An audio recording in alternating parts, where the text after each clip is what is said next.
Untuk kegiatan apa, Bu? untuk kegiatan Capital Investment Program NPDP Oke. di Kota Lembang. Oke. Gimana kesan pertamanya, Bu? Ada tujuh adat hari Kamis dan sepertinya kita harus memakai identitas Oke. untuk hari Kamis ini dan ikuti terus keseruan. Saya Aisyah dari Jazira. Tonton terus. Selamat pagi. Wassalamualaikum warahmatullahi wabarakatuh. Salam dari Kota Denpasar.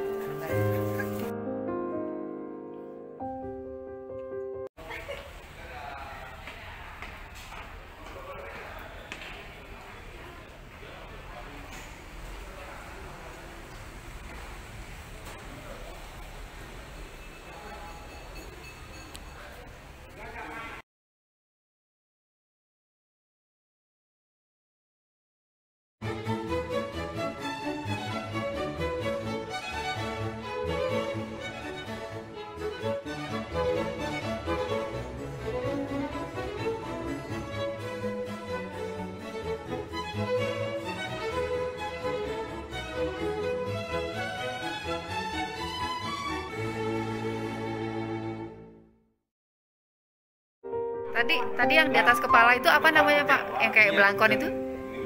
Oh, udeng. Udeng.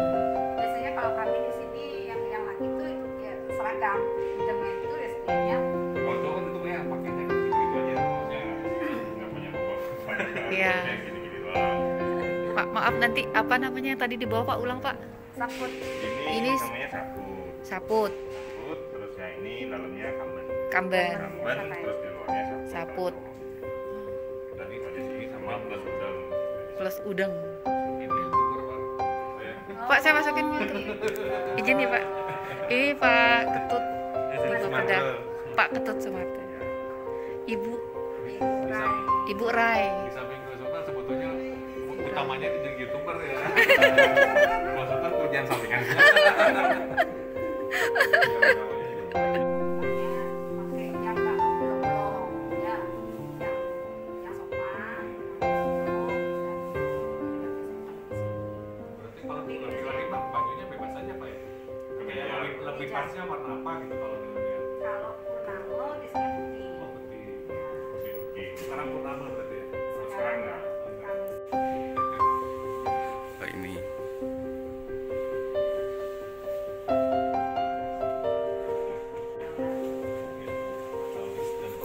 Namanya kancik Pak, kalau cowok tuh ada kancik. Harus kita kancingnya dia. Jadi ada yang bawah tuh kancik Seni, seni. seni. Jadi kalau kayak gitu, terus sama ini. Semuanya bagus. Saya jadi pengen pakai. Kan apa saya bilang kan? Berapa bulan ya? 2 tahun. Oh, 2 tahun. Oh, kan 2 tahun, Pak. Nanti bisa Harus punya, Pak. Bahasa Bali juga nanti harus bisa begini. Yang jelas bajunya harus punya kita. Ini anak muda saya. Oh, ini. Oh, ini macam-macam ya, ini ada ya. Ini senangnya gimana memvariasikan. Ini enggak pakai ini dalamnya. Dan ini lagi. Oh.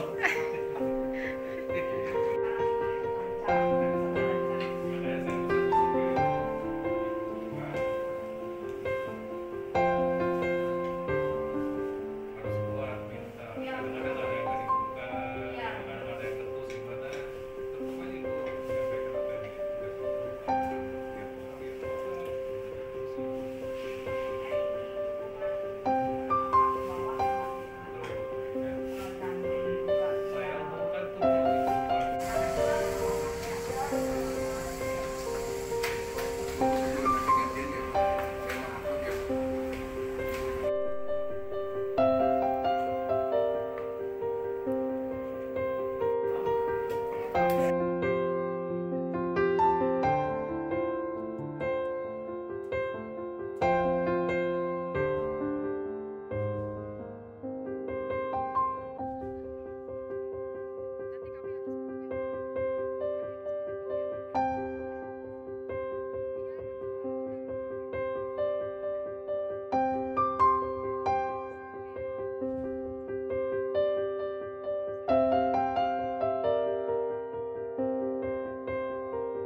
masuk.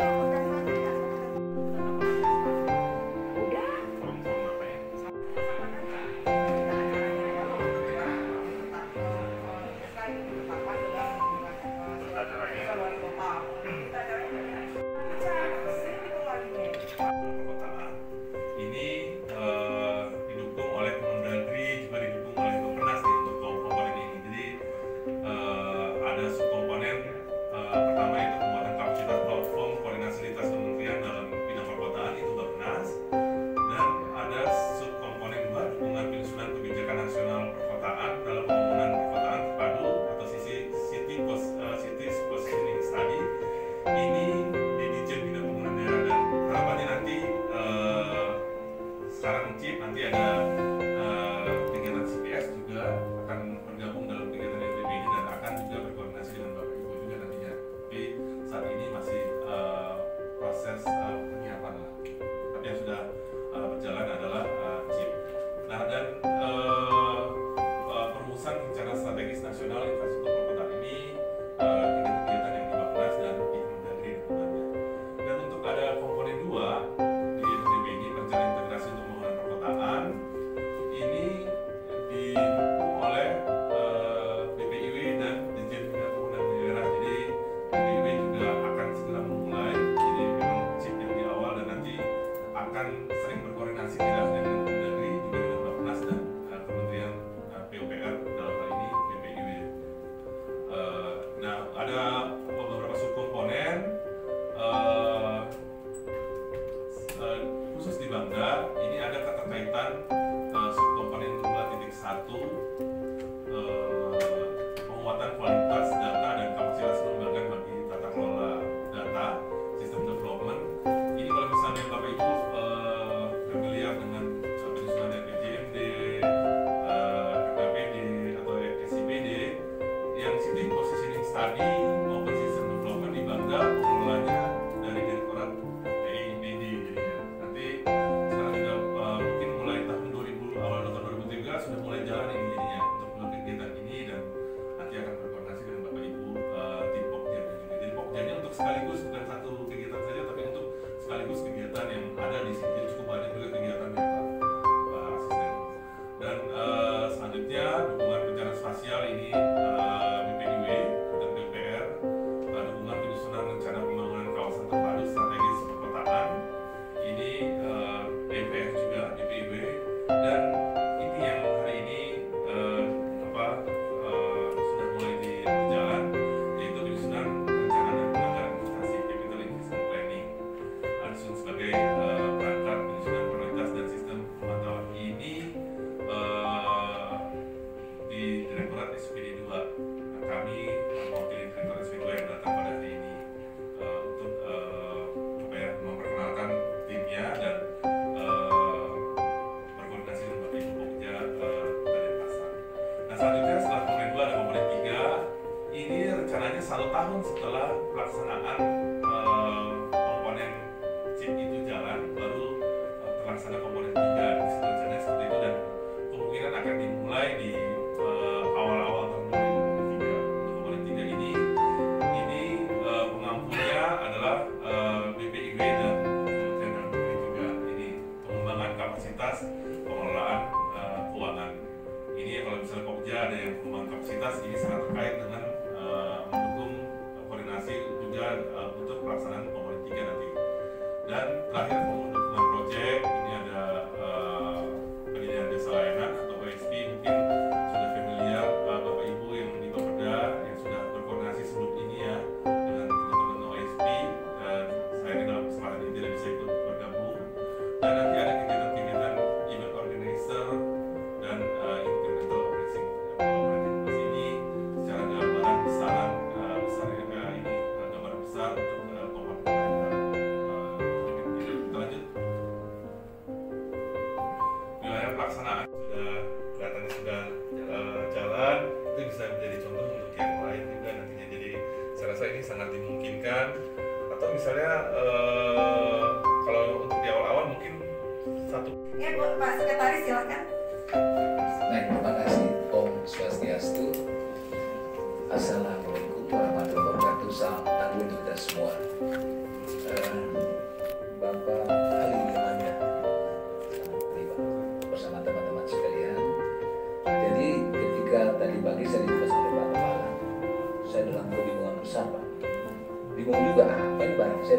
PBB. Saya langsung browsing, Pak. Wah, oh saya di bawah PBB. Saya bilang kok nggak nyambung gitu loh, iya kan? Karena di sini tim koordinasi salah satunya BPBD, Pak. Kalau tim koordinasi minimal harus tahu itu barang apa itu kan. Nah, saya browsing lagi, oh, terbayang saya, iya kan? Baru terbayang NUDP itu apa gitu, baru terbayang saja gitu. Tapi sungguh luar biasa, Pak Ali sudah membuka persepsi kita dan bagaimana cara memprofesionalkan. Terima kasih Pak. Kalau nggak gelap juga Pak. Saya tadi pakai jalan itu saya browsing gitu. Ya, sehingga tidak malu-maluin amat karena posisi kita di atas kan sebagai badan instansi yang mengkoordinir kan. Paling tidak apa yang saya harus memberitahukan gitu. Tapi rupanya sudah diberitahukan, dicerahkan sehingga jadi kami bisa paham. Nah berkaitan masalah itu sehingga saya jadi jelas BPBD itu mau bikin apa di dalam kegiatan ini. Tapi sebagai informasi saja bahwa kami memangku 2 SPM. Nah, SPM ini ada SPM pemadam kebakaran dan SPM penanggulangan bencana. Akhirnya berdampak kepada kita semua nantinya. Berdampak khususnya di BPBD dan di Damkar nantinya. Baik, saya rasa itu menjadi simpulan saya. Terima kasih pencerahannya. Jadi tidak sulit-sulit saya lagi membuka browsing di Google gitu loh. Sehingga nanti ke depan sinergisitas kita semakin lebih baik lagi. Maju terus Pak, tidak ada harapan untuk mundur gitu Pak. Sukses selalu. Mantap. Terima kasih. Kita LPIJR. Jadi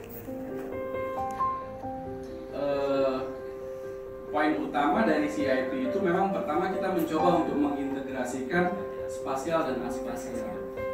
Walaupun itu bukan satu hal yang mudah, tapi kita coba gitu. Dan kita juga tidak tahu apakah di kota-kota pilot project itu sudah ada daerah yang mencoba melakukan itu. Saya yakin baik langsung atau tidak langsung beberapa daerah itu sudah mencoba melakukan itu. Contoh misalnya terkait SIPD. Dalam SIPD kita di pusat memang tidak sampai lokasi. Tapi kalau daerah, saya juga sangat yakin mereka sudah sampai lokasi. Jadi sebenarnya itu bisa kita lakukan. Itu yang pertama. Lalu setelah integrasi itu bisa kita lakukan, kita akan mencoba menyusun program prioritas terkait pembangunan yang ada di daerah. Nah, bagaimana kita menyusun program prioritas? Kita akan mencoba menerjemahkan mulai dari RPJP, RPJPD, terus RPJMN, RPJMD, Renja, Renstra, sampai RPIJM. Kita akan lihat nanti di situ di mana sinkronisasinya gitu. Apakah setelah dia ketemu sinkronisasinya itu untuk Kota Denpasar, apakah di sana pilot fokus pembangunan Kota Denpasar ke depannya? Itu nanti akan sama-sama kita petakan. Pendekatan metodologinya seperti apa? Saya berharap nanti kita punya banyak waktu untuk membahasnya dengan lebih detail gitu.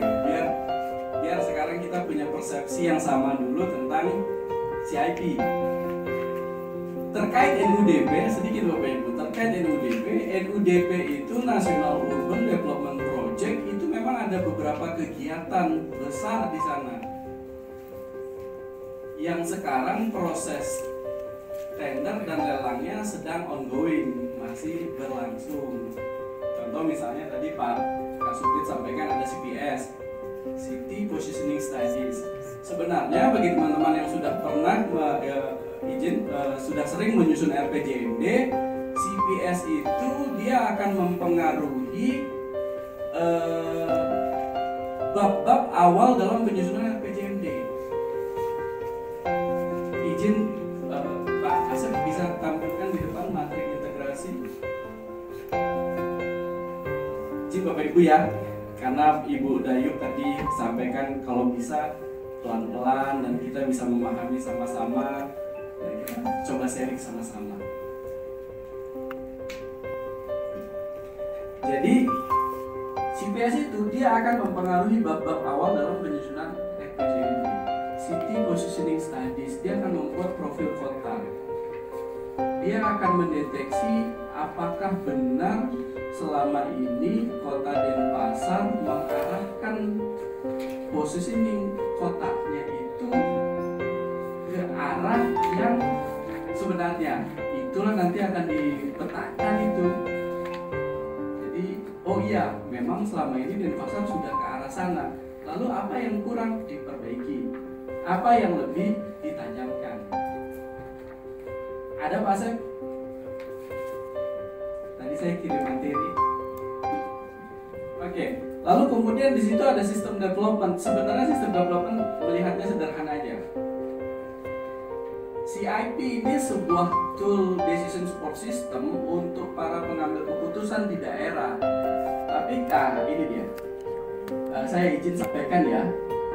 Jadi ini diagram bisnis proses dari National Urban Development Program. Ada CPS. CPS itu dia mempengaruhi bab-bab awal dari penyusunan RPJMD. Misalnya pengembangan profil kota, penilaian daya dukung kota.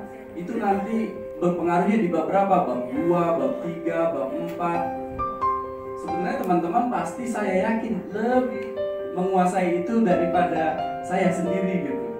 Cuma mungkin karena namanya dibuat bagus nih Bu. Jadi kita bingung sama-sama. Di Inggris-Inggriskan ya Pak, di Inggris-Inggriskan ini bikin-bikin. Terus kemudian SISDEP. SISDEP ini karena CIP itu masih pilot project, dia belum boleh terintegrasi dengan SIPD. Nanti rusak SIPD. SIPD-nya sudah bikin bingung di daerah, diintegrasikan langsung dengan CIP yang masih pilot project, tambah bingung teman-teman di daerah. Oleh karena itu, Kementerian Dalam Negeri dalam hal ini Direktorat SIPD 2, Subdit Perhubungan itu mengembangkan SISDEP. Jadi ini aplikasi yang dia mengambil data-data SIPD pemerintah daerah itu dibawa ke CIP. Dia cuma ngambil aja itu. Jadi nanti teman-teman CIP di daerah dia ngambil data Ibu. Nanti data itu akan di cross check sama data SIPD-nya yang selama ini sudah ada di dalam sistem SIPD. Benar nggak sih datanya nih? Gitu. Makanya sebenarnya tidak ada hal yang baru. Kita hanya memastikan bahwa apa yang dilakukan Kota Pilot Project ini masuk dalam SIPD, dan pada saat data itu diambil dikumpulkan secara manual itu memang sama. Kalau ada kurang-kurangnya di mana kita sama-sama perbaiki. Kalau sudah bagus kita tajamkan di titik lebih bagus. Lalu CIP yang sekarang ini dipaparkan. Jadi CIP itu Capital Investment Plan. Dari sisi awalnya kita belum pernah mengintegrasikan spasial dan aspasial. Harapannya adalah program-program pembangunan yang sudah dilakukan itu sudah harus berbasis lokasi, Bu. Cuma kita tidak bisa memetakan lokasi itu kalau teman-teman dari BPKAD tidak ada nih yang punya aset. Salah satu isunya juga di situ, jangan juga aset-aset yang ada di Pemda itu tidak bisa termaksimalkan dengan baik, teroptimalisasi dengan baik. Walaupun tadi Pak Asisten waktu diskusi di depan, beliau sudah sampaikan, kita ini Denpasar kotanya kecil, asetnya terbatas. Waktu untuk pelleting sampah, kita harus minta lahan dulu kalau dia gitu. Artinya kan ini pendekatan teori baru yang bisa dikembangkan. Kalau daerah lain asetnya ada, Denpasar tidak ada. Nah itu nanti kita sama-sama analisa Ibu, izin nanti tim akan berada di lapangan. Terus kedua, kita susun program prioritas itu berdasarkan tadi RPIJM, RPJP, RPJPD, semua. Lalu kemudian dia akan jadi program prioritas. Sebenarnya mendudukkan program prioritas di kota itu juga tidak juga terlalu rumit, tapi tidak juga disederhanakan jadi mudah. Itu juga saya juga tidak setuju. Tapi sebenarnya kan kalau dari sisi penganggaran kita bisa lihat tuh, pos gaji pegawai di APBD sudah berapa persen, terus bayar hutang alokasinya jika ada, nanti sisa porsinya berapa persen. Dari situlah kita susun program prioritas yang ada. Terkait Pak Cipta tadi, apakah apakah program prioritas itu proyeknya yang dari Pemda saja atau ada dari pusat? Saat ini dari pemerintah daerah, Pak. Kita akan susun itu sama-sama dengan Bapak, lalu kemudian nanti ketika itu disepakati, dia akan dirumuskan dalam RPJMD. Oke, lalu kemudian kedepannya ada nggak komposisi peran pusat dan daerah di proyek ini?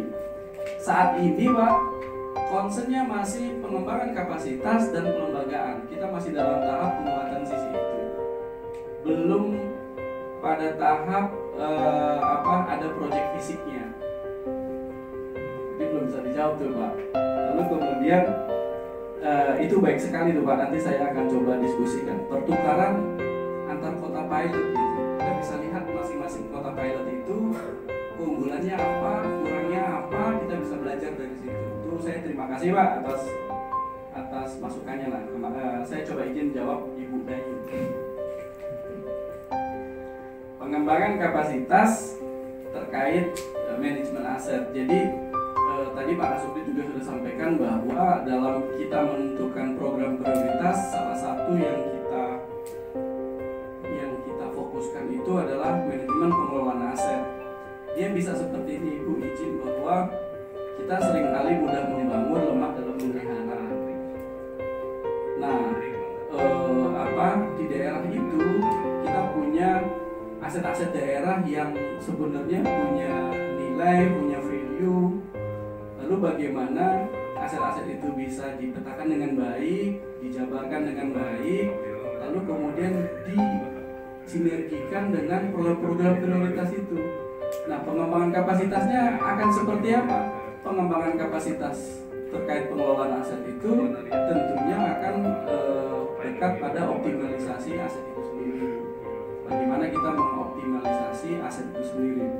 Tapi tadi Pak Kasubdit juga sampaikan di tahun depan ada komponen 3 dari NUDP itu sendiri.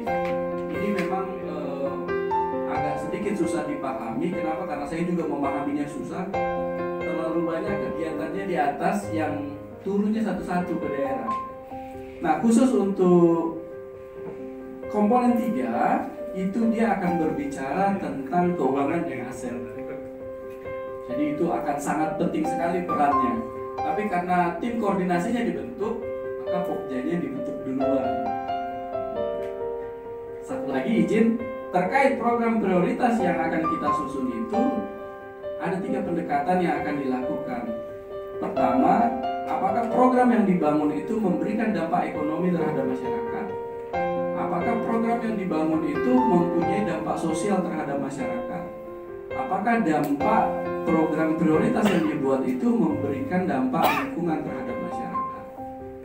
Jadi nanti sistemnya akan bisa membaca kalau misalnya Ibu bikin program ini, dampak pertumbuhan ekonominya seperti apa, dampak pembukaan lapangan kerjanya seperti apa, dampak sosialnya akan seperti apa, dampak lingkungannya akan seperti apa. Itu yang kita akan sama-sama rumuskan, akan sama-sama kita wujudkan di kota pilot project.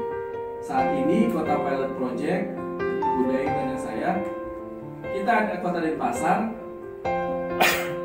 Izin dong Pak Asep, boleh lagi? Saya ada surat minat masing-masing wali kota terhadap kota-kota pilot project. Paling atas Pak Asep kalau nggak salah. Nah ini kota pilot project kita. Semarang ada nomor suratnya, terus kemudian Banjarmasin, Balikpapan, Surakarta, dan Denpasar. Ini semua kota-kota pilot project kita, Bapak Ibu. Jadi kita bisa kunjungi mereka kalau nanti dalam tahapan untuk sharing session, pertemuan antar kota-kota pilot project. Saya pikir itu yang bisa saya sampaikan. Kalau masih ada yang ingin ditanyakan, saya sangat senang sekali kalau misalnya bisa membantu. Terkait SIPD satu lagi, Yulia juga. Jadi SIPD itu jadi poin penting di Kemendagri. Jadi masalah itu memang sudah kemana-mana. saya sampaikan sekali waktu Dirjen Bangga itu pergi ke Jogja berkumpul dengan seluruh kepala daerah yang ada di Jogja. Itu waktu itu saya ingat banget Pak Sekdas, dia mulai acara dia sudah bilang gitu, berani. Pokoknya yang mana? Akan direncanakan masuk ke dalam Permendagri Gubernur karena itu nanti akan masuk, itu sudah pasti. Yang menguasai CIP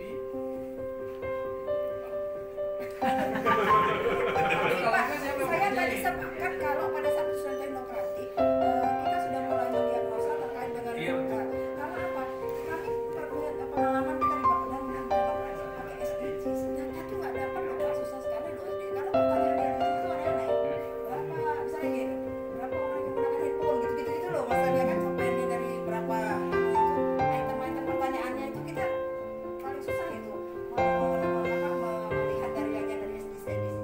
Kalau ada diagnosa lain memang untuk teknokratik bagus, walaupun nanti setelah pilkada namanya Kan bisa dari Bapak tapi kan Jangan. bisa. Bisa.